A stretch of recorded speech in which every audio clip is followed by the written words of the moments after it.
Evangelho de Jesus Cristo, segundo escreveu o apóstolo Mateus, o seu capítulo de número 5, versículo de número 3 até o 12, que nos diz assim: Bem-aventurados os pobres em espírito, porque deles é o reino dos céus. Bem-aventurados os que choram, porque serão consolados. Bem-aventurados os mansos, porque herdarão a terra. Bem-aventurados os que têm fome e sede de justiça, porque serão saciados.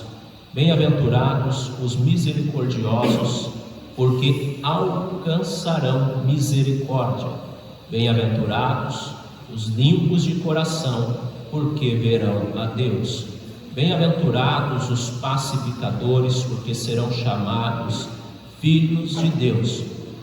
Bem-aventurados os perseguidos por causa da justiça, porque deles é o reino dos céus.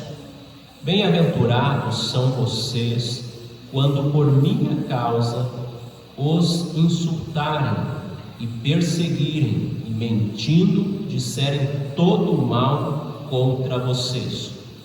Alegrem-se e exultem, porque é grande a sua recompensa nos céus, pois assim perseguiram os profetas que vieram antes de vocês. Oremos ao Senhor. Glorioso Deus e eterno Pai, nós te louvamos e bendizemos, te agradecemos, meu Pai, por esta oportunidade que o Senhor nos concede de estarmos aqui em tua casa, para juntos, ó Deus, nós glorificarmos o teu nome, bendizermos ao Senhor, porque tu és digno de toda a honra e de toda a glória. E que nesta noite, meu Pai, o Senhor dispense sobre nós o teu conhecimento, a tua sabedoria, e que a tua palavra, Senhor, fale conosco, em o nome de Jesus. Amém, Senhor. Graças a Deus, meus irmãos. Nós vamos dar aqui continuidade no estudo sobre o Sermão do Monte, uma série de mensagens que a gente está trabalhando nesta parte das Escrituras, e a gente intitulou esta série de mensagens como o Sermão do Monte, o Código de Conduta para a Vida Cristã. Sermão do Monte, o Código de Conduta para a Vida Cristã. E nesta noite nós estaremos falando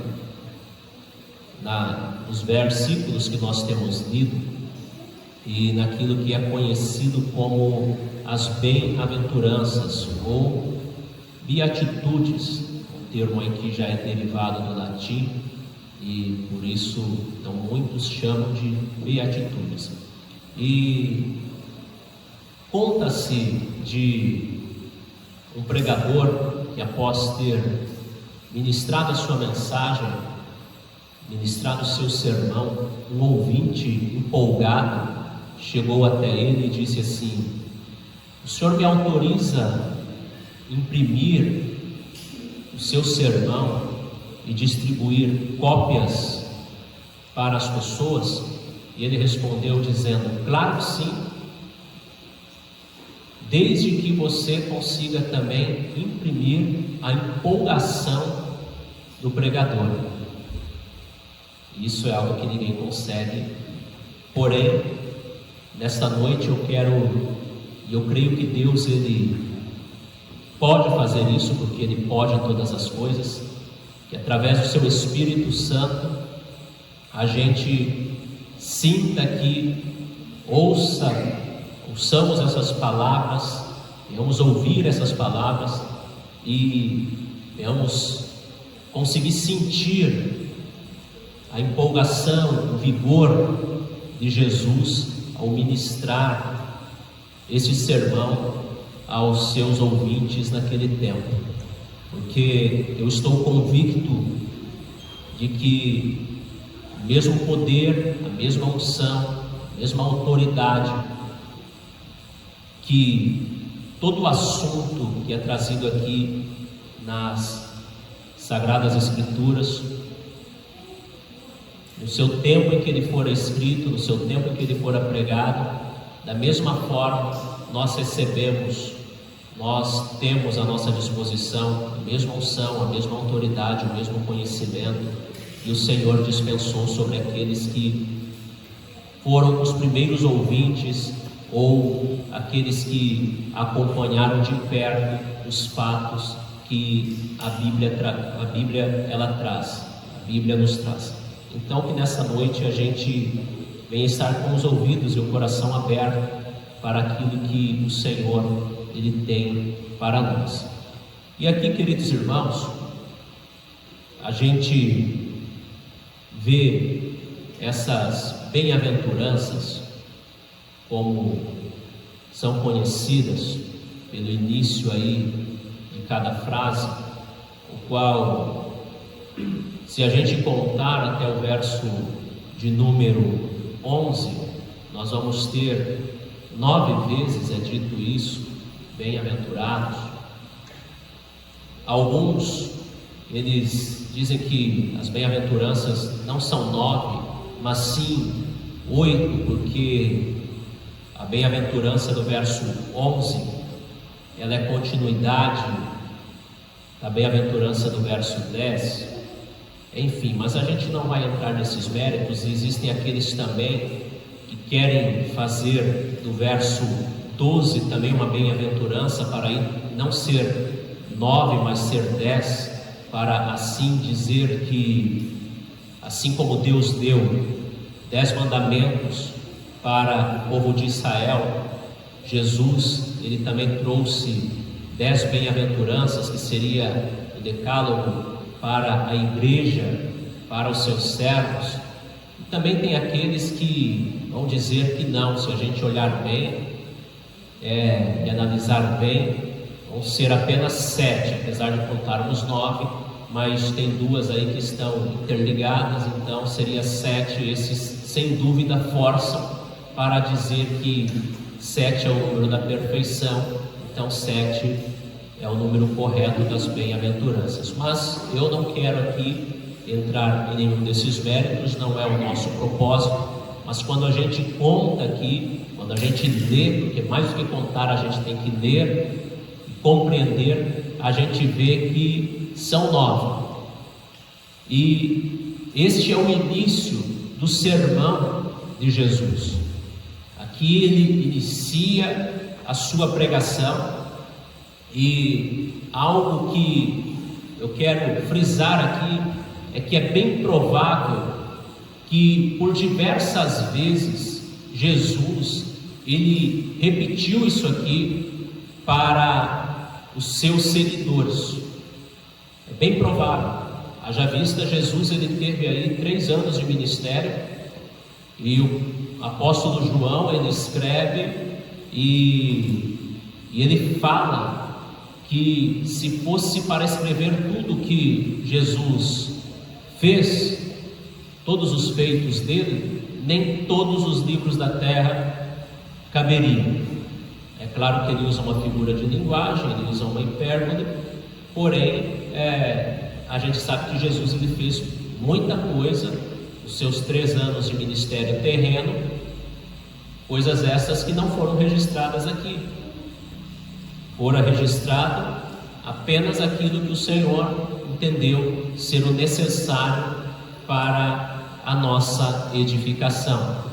Mas, em se tratando de que isso aqui é a base do ensino de Jesus, e podemos, como já temos dito aqui, um código de conduta, um código de ética, podemos chamar de as leis do reino, até porque Jesus ele trouxe o reino de Deus, ou o reino dos céus, que já iniciou-se aqui na terra e terá a sua plenitude no cumprimento de todas as coisas, quando o Senhor ele retornar para levar os seus.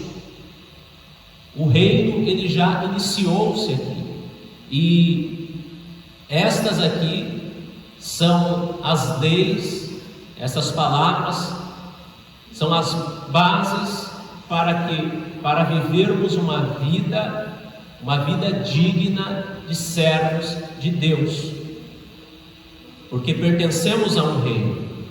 E sendo assim, eu quero falar sobre a conduta cristã e a qualidade de vida no reino. Conduta cristã e a qualidade de vida no reino. O que nós recebemos no reino de Deus é totalmente diferente daquilo que recebemos no mundo e daquilo que as pessoas que estão no mundo recebem. De igual forma também, a prática da vida cristã, a prática no reino de Deus, deve de ser diferente da prática daqueles que não pertencem ao reino, daqueles que andam segundo as suas concupiscências, segundo as suas vontades, os seus desejos, os seus impulsos, enfim. A prática de vida no reino de Deus, a igreja, nós temos uma prática diferente daqueles que não servem ao Senhor. E foi isso que Jesus ele trouxe aqui. É isso que Jesus ele apresenta. E quando a gente vai lendo esse sermão, a gente entende o quê? Que o sermão ele começa, o Sermão do Monte começa com um perfil completo do verdadeiro discípulo de Cristo, um perfil completo do verdadeiro discípulo de Jesus, sob forma de 8 bem-aventuranças ou 9 bem-aventuranças, haja vista as duas últimas falam sobre o sofrimento. Então aqui está como deve ser o perfil daquele que serve Jesus, daquele que pertence ao reino de Deus. E é interessante a gente falar aqui que, se por um lado, lá no Antigo Testamento, quando for entregue o Decálogo para Israel, os 10 mandamentos, o povo não pôde se achegar até Deus, somente Moisés subiu ao monte, e na verdade o povo ficou até com medo, porque ouviu ali os trovões, barulho, ficaram com muito medo e acharam que iam perecer. Lá aconteceu isso, mas aqui, na entrega do Sermão do Monte, na pregação desse sermão, nós vemos o Senhor reunindo ao redor dele as pessoas. E outra coisa que a gente precisa ter atenção é que a lei, ela trazia aquilo que podia fazer e aquilo que não podia fazer, e as consequências do que podia e as consequências que, quando alguém desobedecesse, as consequências que essa pessoa teria. E já na pregação de Jesus, nós não vemos aqui propriamente dito palavras como faça ou não faça, mas a gente vê aqui Jesus ele trazendo um estilo de vida. É claro que em alguns pontos ele diz, olha, os ensinos dele, ele fala, não faça como os fariseus, não seja como eles. Enfim, Jesus vai ter sim essas palavras, mas o que a palavra de Deus, ou aquilo que foi entregue à igreja, nos traz é o que há um estilo de vida, uma prática de vida que precisa ser seguida, que precisa ser praticada pela igreja. Infelizmente, nós vemos a Bíblia sendo usada por muitos como um manual apenas para ver o que pode e o que não pode fazer, o que deve e o que não deve ser feito. A gente tem visto muito isso. A gente tem visto pessoas que eles usam a Bíblia apenas para ver, será que isso eu posso fazer? Será que isso eu não posso fazer? Como se fosse um livro de regras. Mas a Bíblia, ela não é somente um livro de regras. A Bíblia, ela traz uma cultura. Para nós, a igreja, ela traz a cultura do reino. A Bíblia, ela traz um modo de vida. É por isso que hoje a gente tem muitos debates, muito desgaste que poderiam ser evitados se pessoas entendessem isso. Por exemplo, alguém vê uma pessoa defendendo o homossexualismo, e aí alguém que não tem muita formação, mas só tem informação, ele chega e ele diz assim: não, homossexualismo é pecado, porque está escrito que quem pratica tal coisa vai para o inferno. É verdade, isso é uma realidade. A Bíblia mostra-nos isso, a Bíblia nos mostra, a Bíblia nos relata tal coisa. Porém, é necessário que a gente ver que é preciso ir mais além. É preciso explicar, mas por que é pecado? Por que é que tal pessoa, aqueles que praticam tais coisas, serão lançados no inferno? Por que é? E aí é necessário a gente olhar para o modo de vida que o Senhor nos apresenta. E Jesus, ele faz isso. A religião judaica estava corrompida. A religião judaica estava alicerçada somente em conceitos de faça, não faça, pode, não pode, e por aí ia. Mas Jesus, ele traz uma mensagem que traz um estilo de vida. Olha, você deve se conduzir desta forma aqui, porque você é pertencente ao reino dos céus, você é pertencente ao reino de Deus. A partir de agora você será o meu servo. E aí a gente se enquadra, ou precisamos estar enquadrados aqui neste padrão do reino. Precisamos com que estas verdades absolutas que lemos aqui e pretendemos expô-las nesse sermão, precisamos que essas verdades elas façam parte da nossa vida, que elas venham ser praticadas por nós, que seja um estilo de vida, seja uma forma de nos conduzirmos por esta terra tão pecaminosa. E sendo assim, nós iremos usufruir de uma qualidade de vida maravilhosa, excelente, que o Senhor tem para nos proporcionar. Então vamos lá. Bem-aventurados, bem-aventurados. É interessante que os dicionários, eles trazem a definição de bem-aventurado como feliz ou mais do que feliz. Feliz ou mais do que feliz.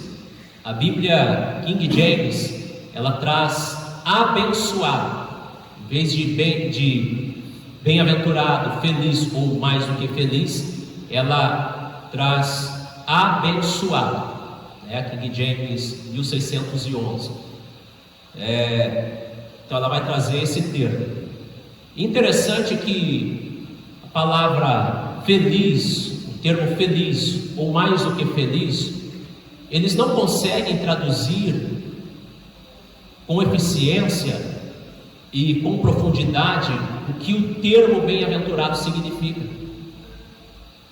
Esse termo que fora escrito no seu original Macários, traz a ideia do que? De multiplicidade de bênçãos, bênçãos que não podem ser contadas, bênçãos que não podem ser contadas nem medidas, uma plenitude da bênção de Deus sobre a vida daquele que segue este padrão. E ele é abençoado ele recebe de Deus tal coisa. Isso aqui não depende de circunstâncias e também não depende do tempo. Por quê? Porque alguém pode estar feliz hoje, mas pode estar infeliz amanhã. O camarada comprou um carro, está feliz da vida. Atravessando o cruzamento veio um camarada de moto, sem carta, deu-lhe uma batida, acabou com o carro. O camarada vai ficar triste. A felicidade de ter comprado o carro já foi. Ele fica triste agora. Alguém recebe o seu pagamento, feliz da vida. Foi lá, não conseguiu pagar todas as contas, fica triste. Jovem arrumou uma namorada, moça mais bonita, segundo ele, e aí ele está, os amigos todos falando: olha, camarada, tu é bom mesmo, hein? Daqui a pouco terminou o namoro, estava feliz, ficou triste, e por aí vai. A felicidade humana, ela depende de circunstâncias, de situações, e ela tem uma durabilidade, é temporal. Agora, o que Deus tem para o seu povo, as bem-aventuranças, que é a qualidade de vida para os cidadãos do reino, isso é atemporal, ou seja, é algo em sua plenitude, e não depende de situações, não depende de circunstâncias, não depende de saúde, não depende de nada. Por quê? Porque é algo que vem de Deus, é Deus quem dá, é Deus quem abençoa. Então, todas as vezes que você vê esse termo bem-aventurado, entenda que se trata de uma bênção tão grande que é impossível ser medida, é impossível ser contada, e é uma bênção que não depende de nada terreno, não depende de circunstância alguma, mas depende única e exclusivamente de Deus. E isso traz o que? Um sentimento que nos traz paz, que nos traz alegria, que nos faz confiar mais em Deus, que nos faz sermos gratos a Deus. Então é isso que bem-aventurado traz para nós. E tendo feito essa observação, nós vamos falar um pouco aqui sobre as bem-aventuranças em si, a conduta daquele que é bem-aventurado. E aí eu quero chamar a atenção para o seguinte ponto: a conduta dos discípulos do reino é paradoxal com a conduta dos servos do mundo e do pecado. O que é uma coisa paradoxal? O que é um paradoxo? É algo que é contrário, é algo que é completamente diferente daquilo que se espera ou daquilo que a pessoa tem costume de praticar. Há muitos que falam que as coisas de Deus, e eu já disse muito isso, vai na contramão às coisas do mundo. Mas essa frase ela precisa ser melhorada. As coisas do mundo que vêm na contramão daquilo que Deus tem, porque Deus nunca anda na contramão, porque quem está na contramão está errado, nunca está certo. O sujeito pega e invade a pista contrária, começa a andar na contramão, ele está errado, tendo um acidente, ele é culpado. Agora, Deus não. Deus sempre apresenta as coisas corretas, o sentido correto, daquilo que é certo. Porém, para o mundo vê e diz: não, isso é totalmente errado. Como que pode ser isso? Porque o que o Senhor Jesus, o nosso Senhor, Ele apresenta aqui, é algo que vai totalmente contra o contexto do que era pregado naquela época, do que era desejado. E é claro que também vai totalmente contra a cultura dos seres humanos desse tempo. E até mesmo em muitos lugares ditos cristãos,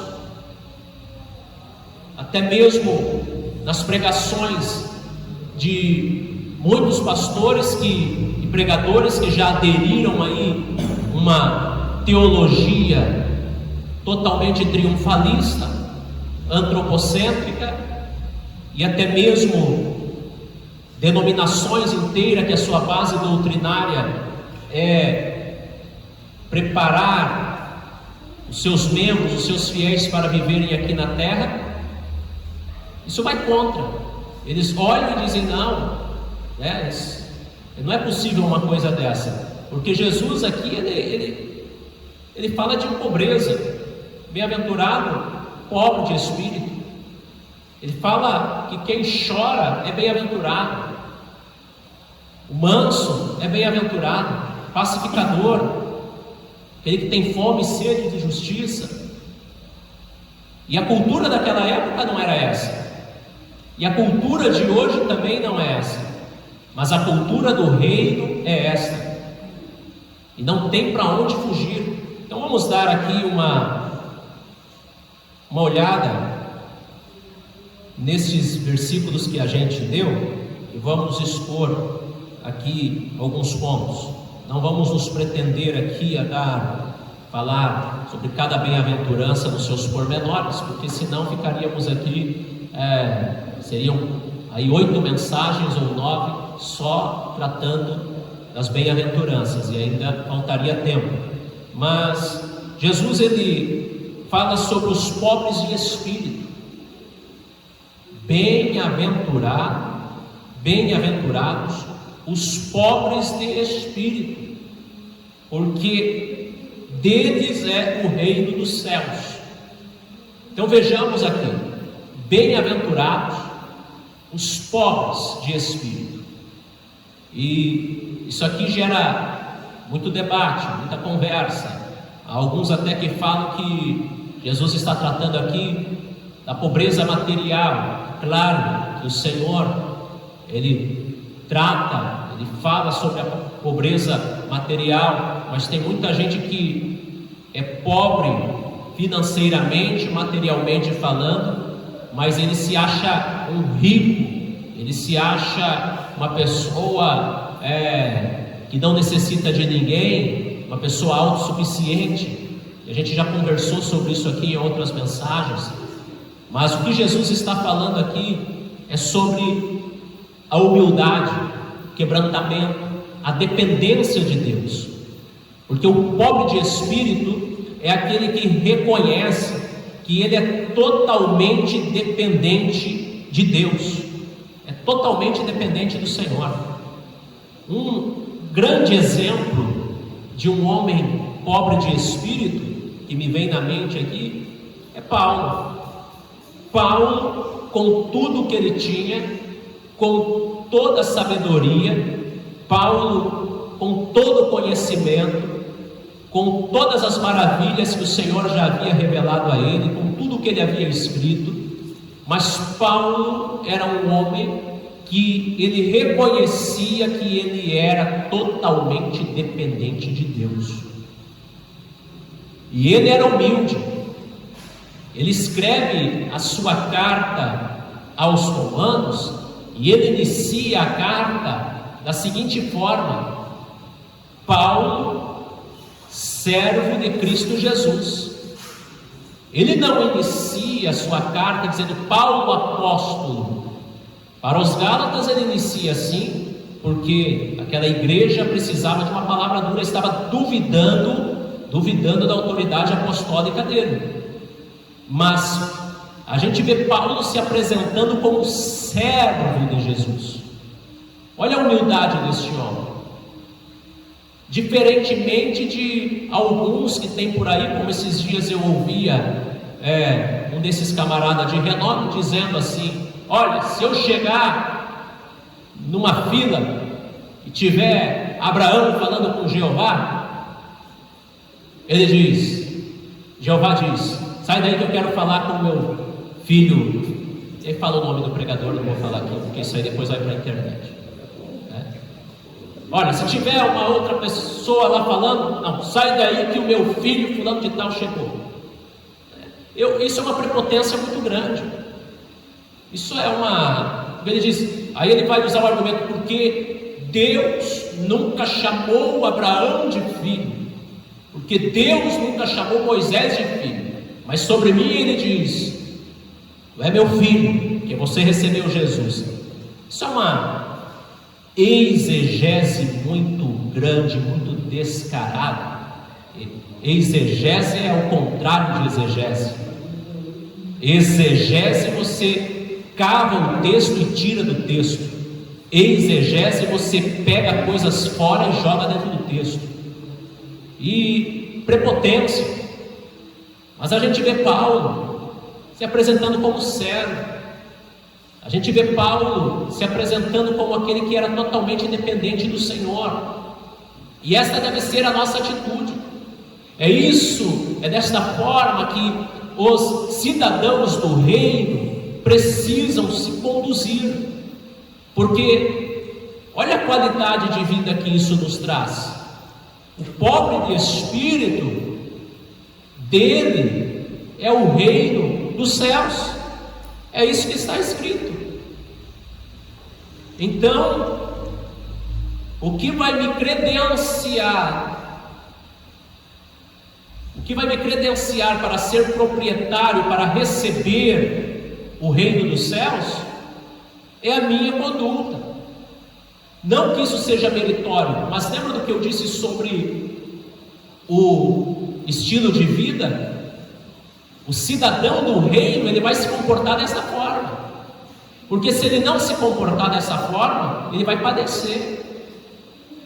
E ele vai sofrer. E ele vai ter uma qualidade de vida medíocre aqui nessa terra.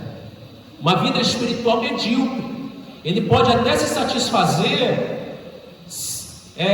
tomando uma atitude de soberbo, de prepotência, se achando autossuficiente, pisando por cima dos outros. Porém a vida espiritual dele será uma vida medíocre, porque ele não estará agindo conforme a conduta exigida para o cidadão do reino. Pobre de espírito, dependente do Senhor. Pobre de espírito, ele nunca pensa, já orei o suficiente, essa semana está bom. Não. Pobre de espírito, ele nunca pensa, chega de culto, chega de aprender, chega de ler Bíblia, chega de ouvir louvor por hoje, chega de buscar as coisas espirituais, já estou no patamar elevadíssimo. Não existe patamar elevado no reino espiritual.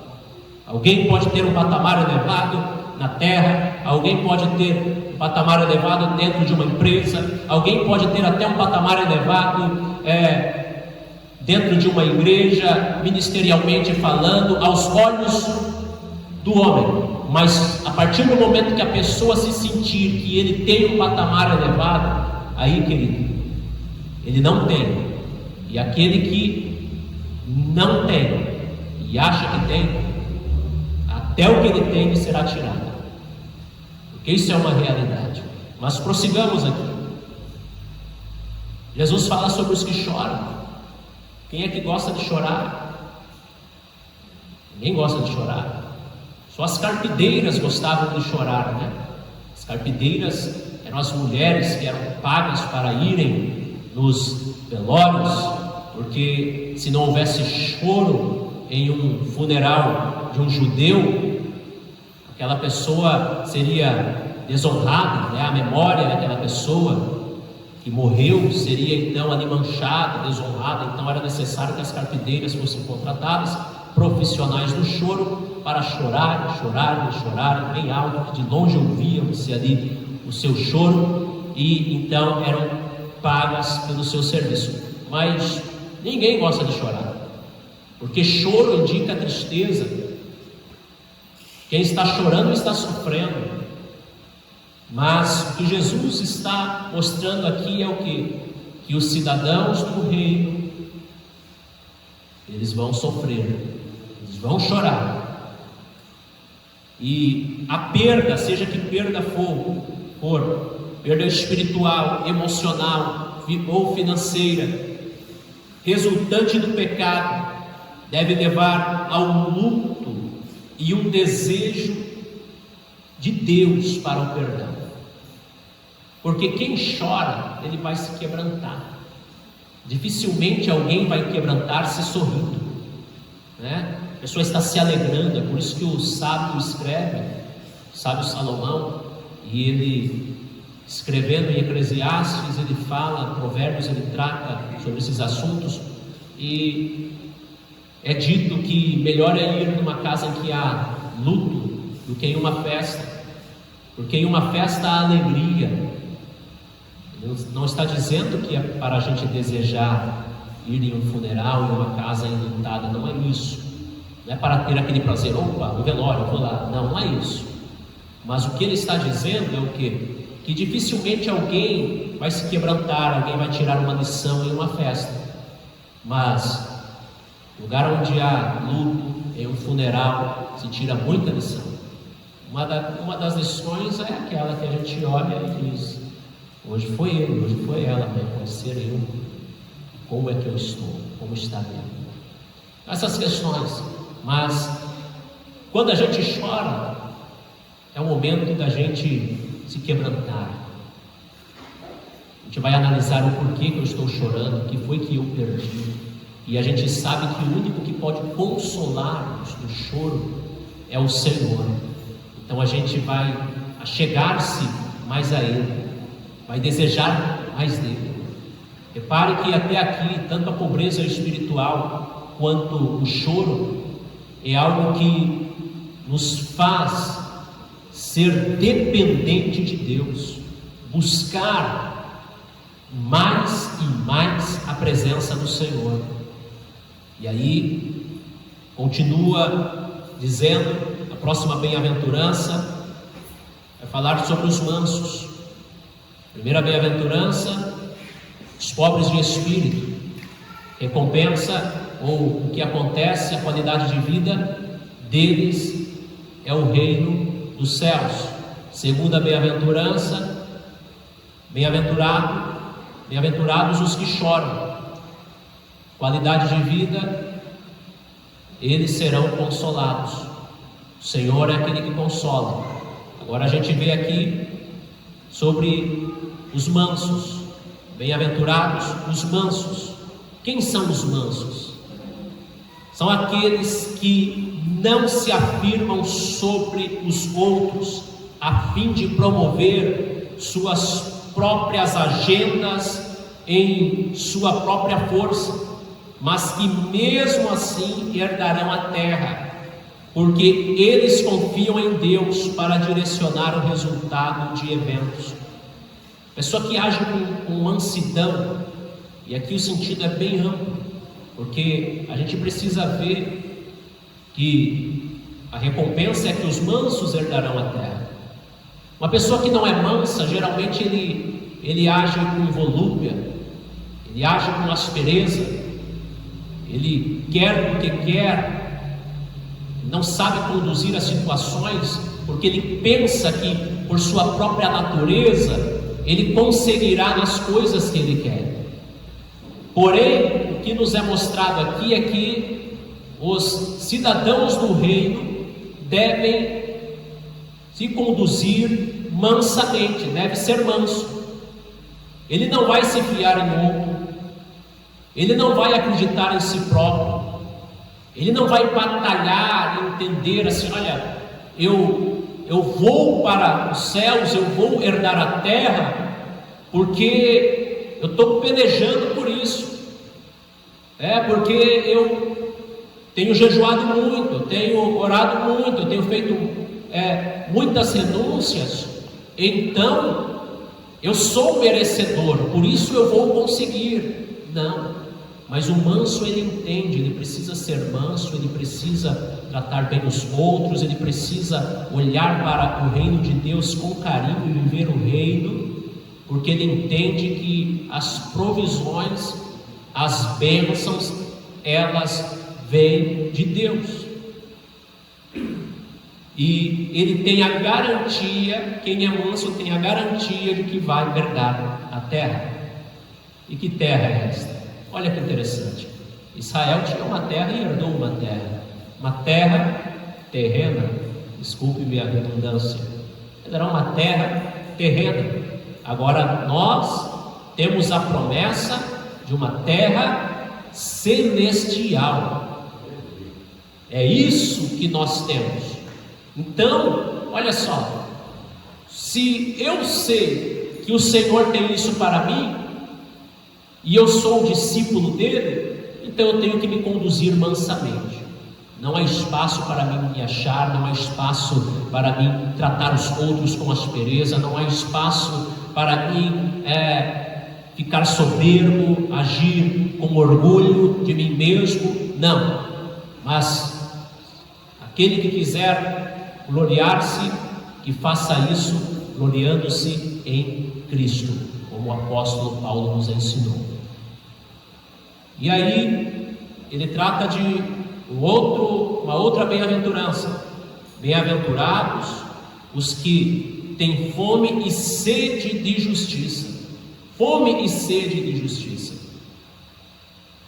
É interessante que o povo de Israel e a cultura da época, até mesmo religiosa, eles tinham fome e sede de vingança, justiça com as próprias mãos. E a justiça com as próprias mãos, praticada por qualquer homem, ela torna-se injustiça. Por mais justo que pareça aos olhos dos homens, da humanidade, ela é uma injustiça. Então a gente vê aqui o Senhor, ele falando sobre fome e sede de justiça. Em um mundo injusto da sua época, quando Jesus ele inicia o seu ministério, ele apregou esse sermão, o mundo estava envolvido em tanta corrupção, em muitas injustiças. E hoje a gente multiplica aí por não sei quanto para a gente chegar a um número aí que possa até se aproximar, né, daquilo que a gente tem visto hoje.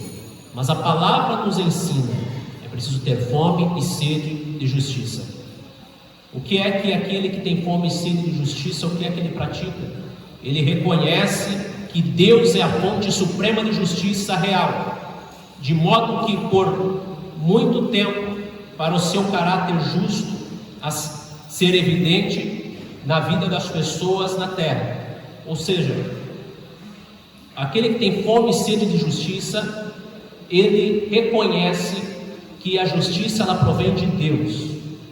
Ele reconhece isso, de modo que, independente do que aconteça, só o Senhor tem equidade, só o Senhor tem justiça para fazer justiça. Mas nós temos que desejar essa justiça. A gente vê na continuação do sermão, no capítulo 6, verso 33, buscai primeiramente o reino de Deus e a sua justiça. A justiça. Então, os cidadãos do reino, eles precisam o quê? Buscar, ter esta fome, essa sede de justiça que só provém de Deus. E como é que ele faz isso? É vivendo da forma que o Senhor quer que ele viva, que é conforme esses padrões, aquilo que a Bíblia nos apresenta, e propagando Jesus para as pessoas, porque somente em Jesus a justiça ela é feita, somente em Jesus a justiça ela é alcançada. E como é que nós pregamos Jesus? Pregando o Evangelho. E Paulo ele disse: eu não me envergonho do Evangelho de Cristo, porque é o poder de Deus para a salvação de todo aquele que crê, primeiro do judeu, depois do gentio, e nele, ou seja, no Evangelho, se descobre toda a justiça, porque está escrito: o justo viverá pela fé. Então vejamos que o Evangelho pregado, o Evangelho vivido, ele traz à tona a justiça de Deus. Paulo trata sobre isso aos Romanos, capítulo 1, versos 16 e 17. Então, a gente precisa ter essa fome, precisa ter essa sede. A gente vê uma miséria lá, olha, eu vou orar, eu vou clamar, eu vou pedir. Eu não posso estar lá, mas vou orar para que chegue um missionário naquele lugar. Não, está tendo uma baderna do lado do seu lar, da sua casa. Não, tenho fome e sede de justiça. Eu vou lá, vou mandar parar porque tem que me respeitar. Não, vai para a oração, vai orar, vai evangelizar, vai pedir para que Deus transforme o coração daquelas pessoas, porque desta forma a gente estará agindo com justiça. E o que o Senhor nos garante com isso? Nos garante que seremos saciados. Se tivermos sede de dinheiro, jamais seremos saciados. Sede de saúde, jamais seremos saciados, porque até aquele que tem uma saúde perfeita, quando a idade vai chegando, o seu corpo vai sentindo. Se tivermos sede de qualquer outra coisa, não seremos saciados. Mas aquele que tem fome e sede de justiça, ele é saciado, porque se ele tem fome e sede de justiça, ele busca o próprio Senhor, que é o dono de toda a justiça. E isso a palavra nos garante. E aí Jesus, ele fala sobre os misericordiosos. Os misericordiosos perdoam, agem com amor e compaixão.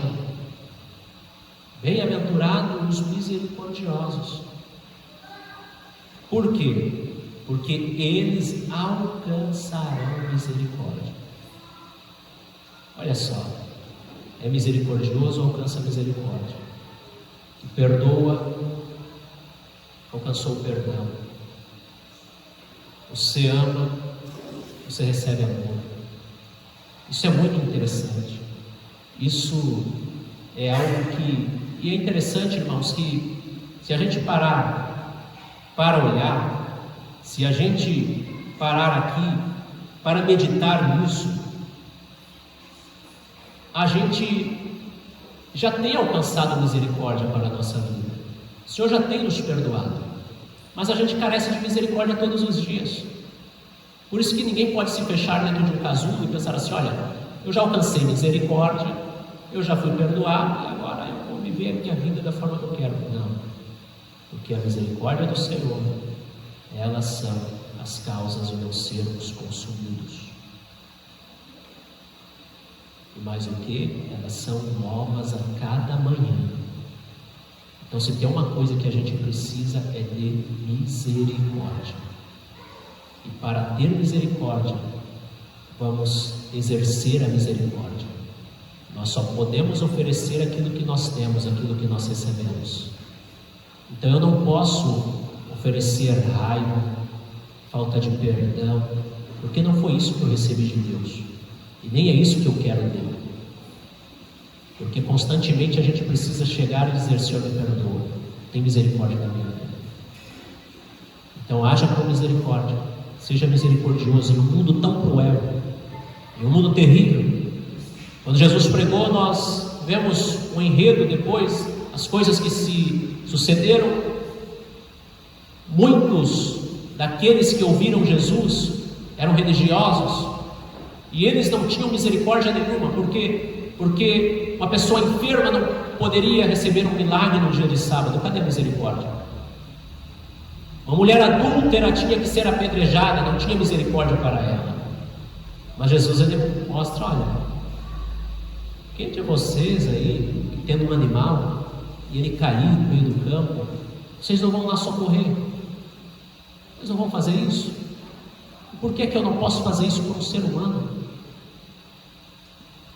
Aquela mulher adúltera, todos com pedras nas mãos, prontos para sentenciar aquela mulher, ou ali cumprir a sentença, matá-la, pedrada. Jesus diz: olha, quem de vocês aí não tem pecado, seja o primeiro a tirar uma pedra. E todos foram embora. Por quê? Porque Jesus mostrou que era necessário exercer misericórdia para aquela vida, porque todos, independente do pecado que eles tivessem, mas eram pecadores. Por isso que é necessário que a gente viva dessa forma, misericórdia. Exerçamos a misericórdia. Misericórdia não pode ser uma palavra de exclamação apenas no linguajar pentecostal. Tive uma misericórdia. Misericórdia, irmão, que conversa é essa? Misericórdia, irmão, está repreendido em nome. Não. Não é uma palavra apenas para uma exclamação, para apresentar espanto ou algo costumeiro, mas é algo que nós devemos de exercer. A gente precisa exercer a misericórdia, sermos misericordiosos, porque há misericórdia para a nossa vida. Os limpos de coração, é o que Jesus fala aqui, na sexta bem-aventurança. Bem-aventurados os limpos de coração. Os limpos de coração são aqueles que buscam a pureza, a retidão, e isso afeta todas as áreas da sua vida. E é garantido algo aqui: eles verão a Deus.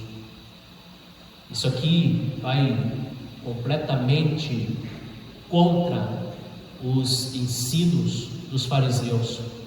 Eles valorizavam o corpo, o exterior das coisas, e esqueciam do interior. A verdadeira vida cristã, a verdadeira piedade, ela inicia de dentro para fora. Não é algo que inicia-se de fora para dentro, não. Pureza de coração, coração puro. E aquele que é puro de coração, e todos nós devemos ser, ele não suspeita mal.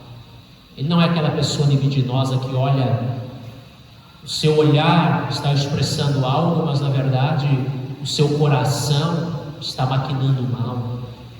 Não, ele não vive dessa forma, mas ele é puro. Ele é alguém que ele procura moldar todas as áreas da sua vida para que elas sejam puras, para que a sua vida seja pura. Assim devem viver os cristãos, porque eles verão a Deus. E Deus é santo. O Senhor, o pecado não pode chegar perto dele. A impureza diante dele é fulminada. Não há nada que seja impuro que possa chegar na presença de Deus e permanecer. Então, por isso nós precisamos ser puros, que toda impureza saia do nosso coração, que todo mal, maquinação, a pessoa que vive maquinando mal, a pessoa que ele olha e ele quer viver conforme os padrões deste mundo, porque o mundo hoje é assim, é o toma lá da cá. Então eu vou fazer isso porque eu quero receber aquilo, então eu vou fazer porque eu quero receber. Não é puro. A pessoa, ele está exercendo algo, mas esperando algo em troca, ou para depois fazer uma chantagem. A pessoa do mundo, ele perdoa aqui hoje, mas amanhã ele joga na cara. Este não verá o Senhor. E talvez por causa disso ele haja dessa forma. Mas aquele que sabe que um dia ele vai ver o Senhor, ele precisa ser puro de coração. Aí Jesus vai falar sobre os pacificadores. Bem-aventurados os pacificadores, aqueles que promovem a paz trazida por Cristo. No hebraico, shalom, no grego, eirene, o total bem-estar pessoal e também na comunidade. Jesus, ele fala isso: bem-aventurados pacificadores, porque o cidadão do reino, a conduta dele é o que? É promover a paz, não a paz que o mundo quer, porque a paz que o mundo espera é a ausência de problemas. E a paz de Deus não é a ausência de problemas. Por isso que ela é uma paz que excede todo o entendimento, porque ninguém a compreende. Como pode a pessoa estar com conflitos, com muitos problemas e estar em paz e ainda promover a paz? Mas nós fomos chamados para isso. Isso é um sentimento que o Senhor Ele nos dá, nos proporciona, e a gente precisamos promover a paz. A gente vive um tempo hoje que as coisas estão todas atrapalhadas, mas eu vou citar aqui um exemplo. Imagina uma pessoa chega lá num posto de saúde, postinho da vida, cada vida tem um posto, e já sabe que a saúde esteve sempre precária na nossa nação. Quando a pessoa chega lá, de repente, aquele mundo de gente esperando o médico, e aí de repente vem aquela velha notícia: o médico não veio. E as pessoas começam a murmurar, começam a falar, começam a ficar bravos. O cristão que está lá, ele tem duas alternativas: ou ele fica calado, mesmo que alguém venha comunicar algo com ele, murmurando, ou então ele traz uma palavra que não venha causar mais confusões ou aflições, mas ele vai trazer uma palavra de sabedoria. Por mais que ele esteja nervoso com aquela situação, porque ninguém fica alegre, por mais que ele estivesse esperando há muito tempo aquela consulta, mas o que é que ele vai fazer? Não adianta reclamar, não adianta entrar no nervosismo dos outros. Então ele vai trazer uma palavra de sabedoria. Se alguém vier lhe dirigir a palavra, ele vai dizer algo do tipo: a gente já sabe que é assim mesmo, vamos fazer o seguinte, vou para minha casa, vou aproveitar o meu restante de tarde que tem aí, né? Em outra oportunidade eu creio que vou ser atendido e vou embora. Pronto. Mas uma necessidade de ficar, porque esses médicos trabalham, ganham muito, estão aí, e a gente sofre, perdi meu dia de serviço para vir aqui, vai ser descontado, vai adiantar de alguma coisa? Foi chamado para promover a paz, foi chamado para trazer mais confusão. Aquela briga na família, na parentela, né? Aquele disse-me-disse na vizinhança, alguém vem lhe falar algo, vai ter que ter uma palavra sábia, de sabedoria, para não jogar mais combustível na fogueira, mas vai ter que ter uma palavra sábia para que aquele fogo, aquele nervosismo seja contido. Não podemos agir de outra forma. Infelizmente a gente vê hoje cristãos, e não adianta ficar falando do mundo, porque os padrões do mundo já estão estabelecidos, os padrões do reino também. E a cultura do reino é contra a cultura do mundo. Nós vivemos a cultura do reino, não a cultura do mundo.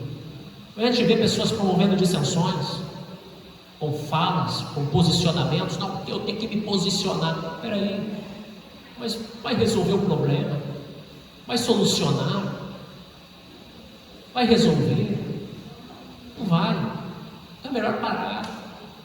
Não adianta chegar e entrar em debates, em discussões, e a gente não vê o reino sendo promovido nessas coisas. O reino ele é promovido como na pregação do Evangelho, uma vida pacífica, eu vivendo de uma forma pacificadora. Porque há para nós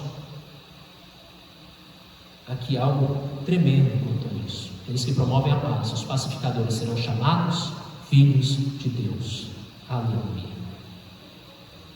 Oitava bem-aventurança: bem-aventurados aqueles que são perseguidos. São perseguidos por causa da justiça. É isso que Jesus ele fala aqui no verso de número 10: bem-aventurados os perseguidos por causa da justiça, porque deles é o reino dos céus. Não é aquele que é perseguido por causa da injustiça, mas aquele que é perseguido por causa da justiça. Parece algo esquisito, mas esses dias eu falei para uma pessoa e eu disse assim: olha, eu prefiro que falem de mim, falem mal de mim, me critiquem, eu estando certo. Por quê? Porque eu estando certo, procurando agradar a Deus, é normal. E Deus, Ele vai trazer paz, vai trazer conforto ao meu coração. Pedro disse isso. É que a gente está seguindo as pisadas do Mestre. E ele foi perseguido por causa da sua justiça, não por causa de injustiça. Injustiça dos outros, mas dele justiça. Porque quando alguém fala contra nós, mas eles têm razão por causa de algum desleixo, de algum pecado, de alguma atitude, aí sim a gente tem que se preocupar, porque a gente entende, eu errei, eu falhei, não era para mim ter feito isso, eu tenho que mudar, eu tenho que me redimir. Precisamos tomar essa atitude. Mas quando somos perseguidos, quando somos caluniados, quando alguém chega e fala conosco, mesmo a gente praticando a justiça, podemos ter certeza que isso é agrado de Deus. E o Senhor, Ele encerra dizendo, porque deles é o reino dos céus. Mais uma vez, a justiça de Cristo faz com que sejamos perseguidos. E se somos perseguidos porque praticamos a justiça de Cristo, somos perseguidos injustamente. Mas se somos perseguidos porque praticamos alguma injustiça, aí somos perseguidos justamente. E precisamos tomar cuidado com isso, porque Deus não tem compromisso com aquele que age injustamente, mas Deus tem compromisso com aquele que age justamente. Jó não tinha nada, pelo menos o próprio Deus dá testemunho daquele homem, e o diabo vem com toda a fúria para cima dele, porque Deus permite. Mas no final a gente vê o que acontece, a gente vê o que Deus faz por aquele homem. Ele sofreu, mas ele sofreu sendo justo. Aí a gente vê Pedro, um homem que negou a Cristo, e o diabo também queria tocar nele, e Jesus disse, olha, o diabo pediu para você andar como trigo, mas eu roguei por ti. E aí depois a gente vê Pedro sofrendo. Por quê? Porque negou a Jesus. Ele agiu com injustiça, ele agiu de forma errada, mas o Senhor teve compaixão dele. Mas a gente precisa entender aqui, se somos perseguidos, se somos afligidos por causa da justiça de Cristo, nós temos que nos alegrar, porque isso mostra que o reino dos céus pertence a nós. E aí depois nós vamos ter mais 2 versículos, mas eu não vou falar sobre esses 2 versículos hoje. A gente vai falar já sobre a conduta do cristão, já como ele se portar diante da sociedade, e aí a gente vai falar numa próxima mensagem. Mas para encerrar hoje, quero te chamar a atenção para o último ponto aqui. Temos que nos conduzir desta forma. Que forma? A forma que Jesus ele apresentou aqui. O cristianismo é isso, meus irmãos. O evangelho é isso. É algo que os padrões do mundo, nenhum deles batem com os padrões do cristianismo e do evangelho. O evangelho é pobreza espiritual, seja humildade. Não que o evangelho seja isso, mas a conduta daquele que é atingido pelo evangelho. Ele vai se portar de forma pobre espiritualmente. Evangelho envolve choro. Evangelho envolve mansidão, pacificação. Evangelho vai contra tudo aquilo que a humanidade tem por certo. E o evangelho ele não é um bom conselho. O evangelho é uma boa notícia. Porque muitas pessoas querem um bom conselho, mas nós não temos um bom conselho, nós temos uma boa notícia, porque o evangelho é isso, as boas novas de salvação. O evangelho pega o perdido e o torna em salvo. O evangelho pega o pecador e o torna imperdoado, justificado. E nós precisamos viver isto que nos é relatado aqui. Isso precisa fazer parte da minha vida, isso precisa fazer parte da tua vida. Eu não posso ser soberbo, eu não posso ser orgulhoso, eu tenho que ser humilde. Eu não posso me considerar alguém, eu sou um pobre espiritual, eu preciso de Jesus. Não, eu sou isso, eu sou aquilo, eu sou um servo, filho de Deus, mas servo, amigo de Deus, mas continuo sendo servo, pessoa mais abençoada da terra, porque estou na igreja, pertenço ao povo de Deus, mas continuo sendo servo. E isso me proporciona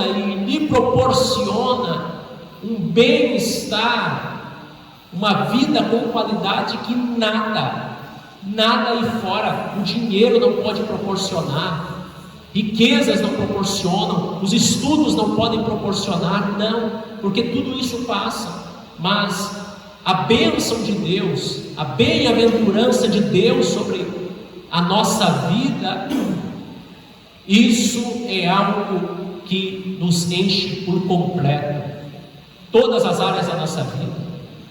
Isso faz com que sejamos achados com graça diante do Pai. Isso mostra para essa humanidade corrompida de que realmente o Senhor realizou uma obra na nossa vida, uma obra de salvação. Muitos pleiteiam as suas causas, muitos pleiteiam as suas vontades, mas nós fomos chamados para pleitear as causas do Mestre e vivermos conforme essas causas. Então, que todos nós aqui nesta noite, que todos nós venhamos ter isso para a nossa vida, não apenas como algo que eu devo fazer isso, eu preciso fazer isso, não somente isso, é claro que precisamos, é claro que devemos, mas venhamos olhar aqui como uma forma que nós devemos viver. Eu preciso ser mais humilde, eu preciso ser quebrantado, eu preciso ser manso, eu preciso promover a paz, eu preciso exercer a misericórdia. Isso precisa fazer parte da minha vida e eu tenho que me conduzir dessa forma. Que Deus continue nos abençoando e que nos ajude a viver da forma que Ele quer que vivamos, a nos conduzir conforme estas verdades, para usufruir, receber daquilo que Ele tem para nós, que é uma qualidade de vida imensurável. São bênçãos incontáveis que não podem ser medidas. Que Deus te abençoe em nome de Jesus.